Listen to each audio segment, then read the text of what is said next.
एक सफदरजंग रोड, एक ऐसी ऐतिहासिक जगह जिसे सदियां और आने वाली पीढ़ियां भुला नहीं पाएंगी।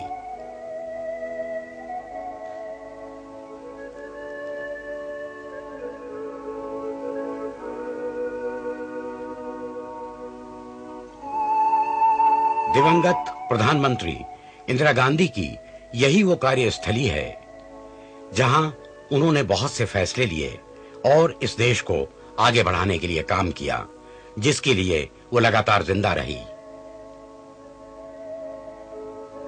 यही वो घर है जहां उन्होंने इन्हीं किताबों और इन्हीं कुर्सियों और इन्हीं मेजों और इन तमाम भारतीय कलाकृतियों के बीच रहते हुए और प्रधानमंत्री के रूप में काम करते हुए पूरी दुनिया में शांति, भाईचारे, आपसी सहयोग और खुद अपने देश में गरीबी, अशिक्षा, क्षेत्रीयता, भाषाई और धार्मिक मतभेदों का निवारण करके देश की एकता, अखंडता और बहुतरफा विकास के सपने देखे थे।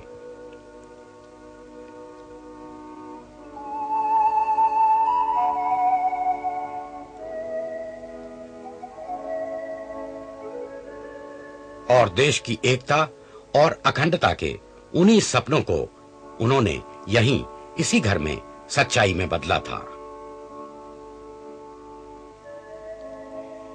एक सफदरजंग एक इमारत नहीं है, ये इंदिरा जी का वो धड़कता हुआ हृदय क्षेत्र था जिसकी हर दीवार पर किसी सपने की तस्वीर लटकी है, हर खिड़की से रोशनी का स्वागत होता है और हर दरवाजे से भारत के सुनहरे भविष्य का रास्ता खुलता है।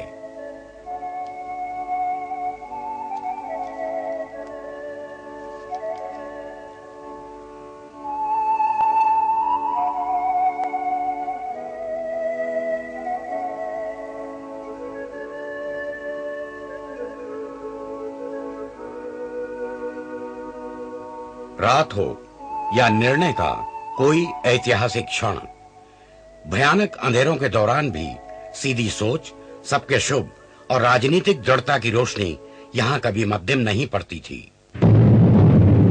इंदिरा प्रियदर्शनी का जन्म ही इलाहाबाद के उस आनंद भवन में हुआ था जो बलिदानों के आनंद का भवन था।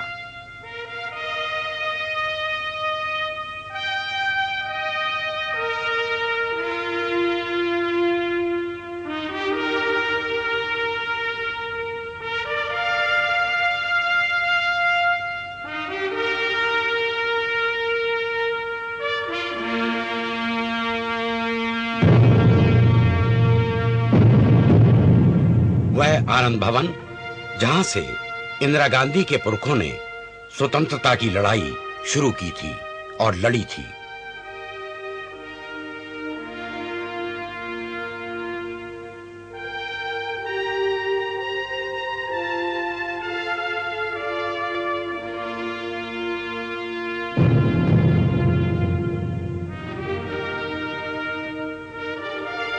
बलिदानों के इस आनंद भवन में हर रंग, हर आस्था, विश्वास और अकीदों के फूल खिलते थे। यूं तो इंदिरा प्रियदर्शनी पंडित जवाहरलाल नेहरू और कमला नेहरू की पुत्री थी, पर उनके बचपन और बड़े होने की कहानी स्वतंत्रता संग्राम और स्वतंत्रता के सेनानियों की गोद और उनके सानिध्य में बड़े होने की जीवंत कहानी है।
इंदिरा जी ने धार्मिक भेदभाव, अलगाव और दूरियों को ना तो भारत के लिए मंजूर किया, ना खुद अपने लिए।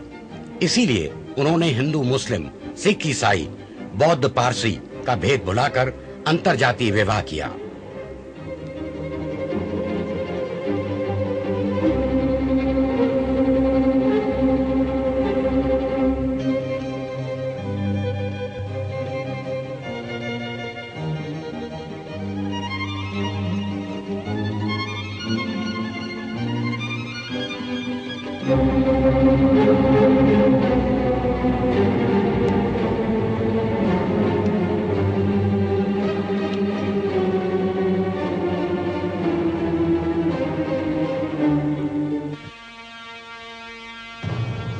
चरित्र की इसी आस्था ने उन्हें दी विचारों और फैसलों की दृढ़ता, और इसी दृढ़ता से उदय हुआ एक नए देश बांग्लादेश का, और दो राष्ट्रों का सिद्धांत हमेशा के लिए दफना दिया गया। पाकिस्तानी सेना का आत्मसमर्पण और शिमला संधि इसका जीता जागता सबूत है।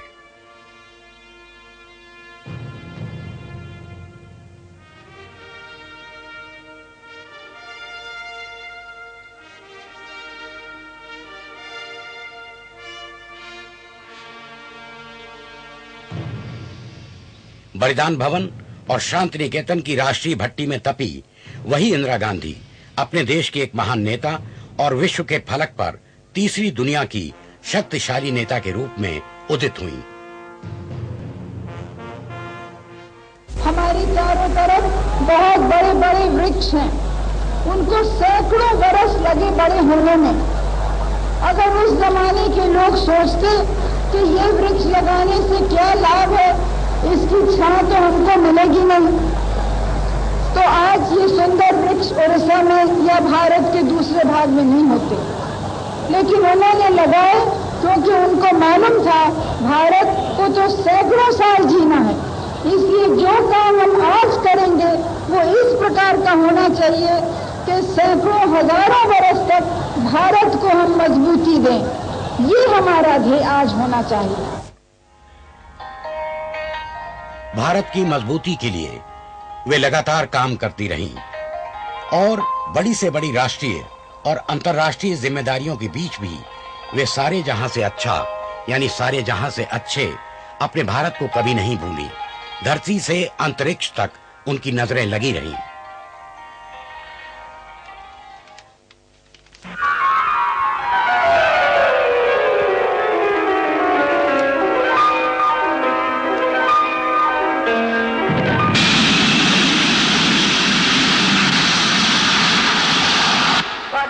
राकेश शर्मा,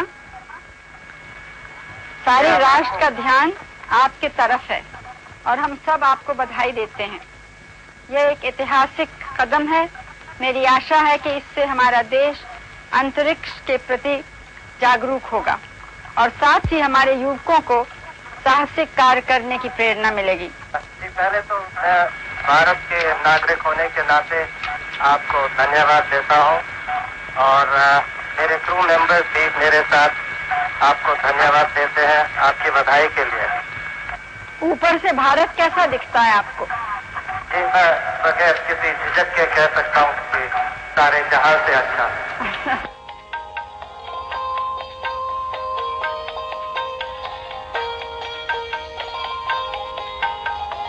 धर्म निरपेक्षता को वे एक सिद्धांत नहीं, भारतीय आत्मा की एक सांस मानती रहीं।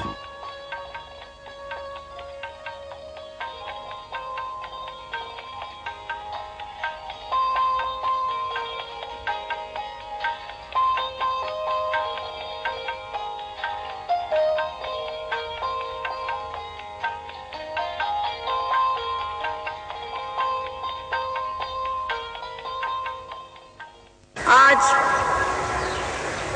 हमें खुशी है कि हम स्वतंत्र हैं, लेकिन हमारा दिल खुशी से भरा नहीं है। हमारे दिल में अत्यंत दुख भी है, चिंता भी है। दुख है कि हमने अपने इतिहास से सबक नहीं सीखा। दुख है कि आज भी देश में वो ताकतें कुछ उभरी हैं, कुछ जहर फैल रहा है जो देश की एकता को खतरे में डाल सकता है धर्म के नाम से। लेकिन मैं याद दिलाऊंगी कि जो कौमी दंगे होते हैं, जिनमें बहुत से मासूम बेगुनाह लोगों की जानें जाती हैं, माल नष्ट होता है, उनकी कौमी शक्ल जरूर है, लेकिन उसमें राजनीति भी होती है।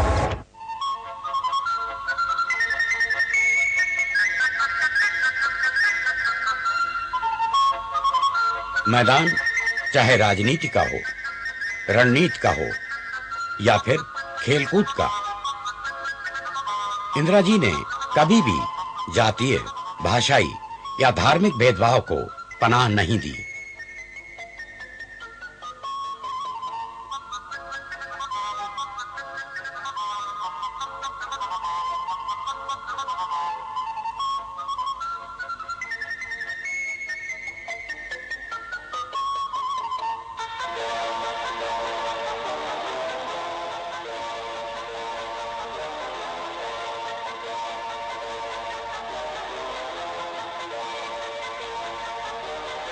उन्हें खेलकूद की और स्पोर्ट्स की दुनिया में बनते हुए नए भारत की शक्ति, साहस और निर्बल एकता दिखाई पड़ती थी।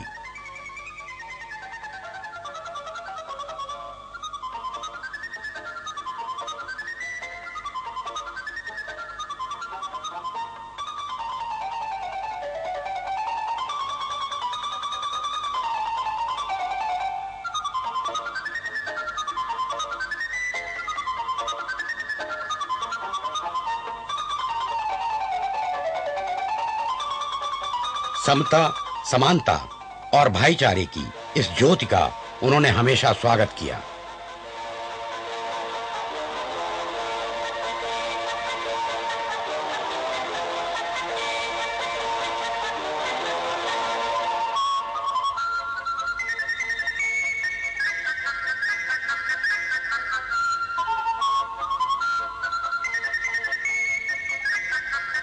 उनके दौर में एशियाई खेल हुए इस देश के सबसे बड़े स्पोर्ट्स, और इंदिरा जी के लिए ये एशियाड्स यानी एशियाई देशों के खेलों का मैदान नहीं, भारतीय एकता और मानवीय एकता का मैदान था, जहां सब बराबर थे, एक थे, हार जीत में शामिल, पर हार जीत के राजनीतिक या सामाजिक मोहरे नहीं थे।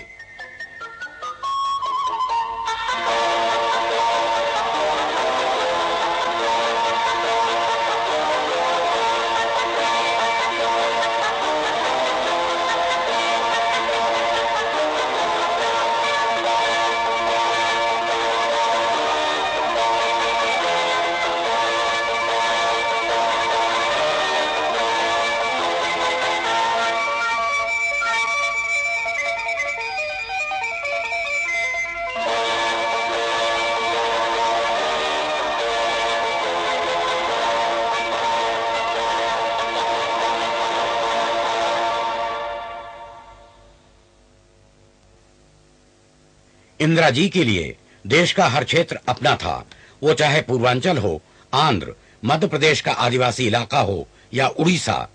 वे इस देश की संस्कृति, तहजीब और मूलतः इस देश की धरती की बेटी थी। कुछ वर्ष पहले हमने निर्णय लिया कि अब जो भी बड़े उद्योग लगेंगे, जहां तक हो सके उनको ऐसे जिले में रखें जहां कोई दूसरा उद्योग न हो, जिसमें वहां के लोगों को रोजगारी मिल सके। और एक कारखाना जब होता है तो उसके आसपास बहुत से दूसरे कामों की आवश्यकता होती है, और दूसरे कारोबार नौजवान अकेले या मिलके या सहकारिता के द्वारा बना सकते हैं। और सबसे बड़ा लाभ तो यह है कि एक वैज्ञानिक विचारधारा फैलेगी। जो इलाके पिछड़े हुए हैं उनका एक कारण यह है कि उनकी विचारधारा भी आजकल के युग की नहीं है।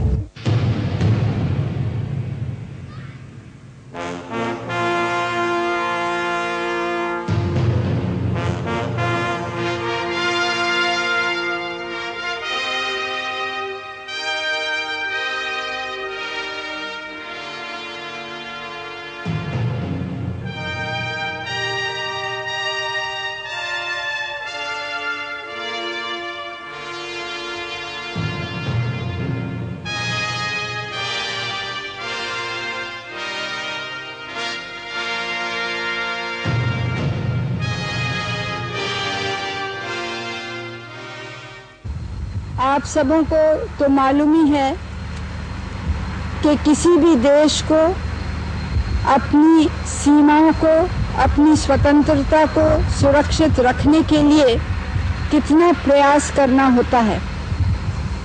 जैसे जैसे दुनिया में विज्ञान और टेक्नोलॉजी बढ़ती जाती है, वैसे हमें उसका मुकाबला करना होता है। आज़ादी के फौरन बाद हमको कल्पना भी नहीं थी कि कोई हम पर आक्रमण करेगा, और इसलिए एक बहादुर फौज होते हुए भी वो तैयारी नहीं थी जो देश की सुरक्षा के लिए आवश्यक है। 1971 के 3 दिसंबर को पाकिस्तानी वायुसेना ने भारतीय वायुसेना के पश्चिमी क्षेत्र पर आक्रमण कर दिया। भारत ने अपनी प्रतिरक्षा की।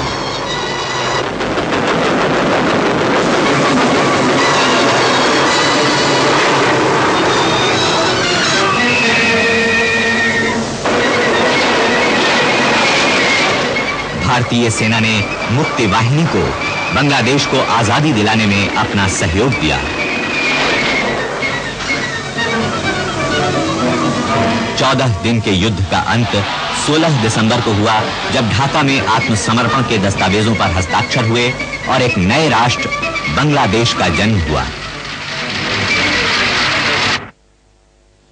और इसीलिए देश ने उन्हें अपना सबसे बड़ा राष्ट्रीय सम्मान दिया, Bharat Ratna. The 20-point program is a national program. It is designed for the entire nation to participate in its implementation. It should not be dismissed or regarded as the Prime Minister's or that of a particular political party. Its only politics is that of the good of the people.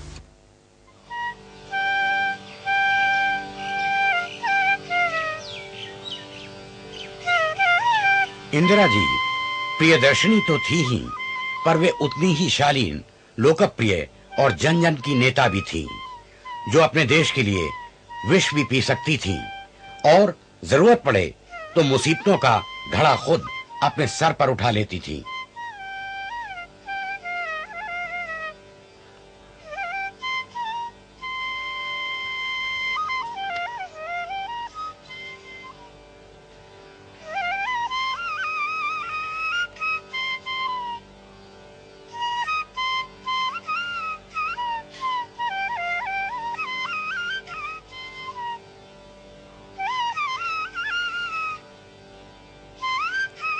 यही कारण था कि इंदिरा जी ने देश की मुसीबतों को मिटाने के लिए ऐतिहासिक कदम उठाए।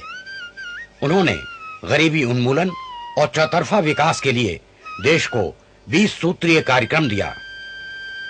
देश के लिए अनथक काम किया। सारी व्यस्तताओं के बावजूद वे अपनी धरती के लिए, अपनी धरती से जुड़े और उसी में सांस लेते लोगों की हर धड़कनें सुनती रहीं।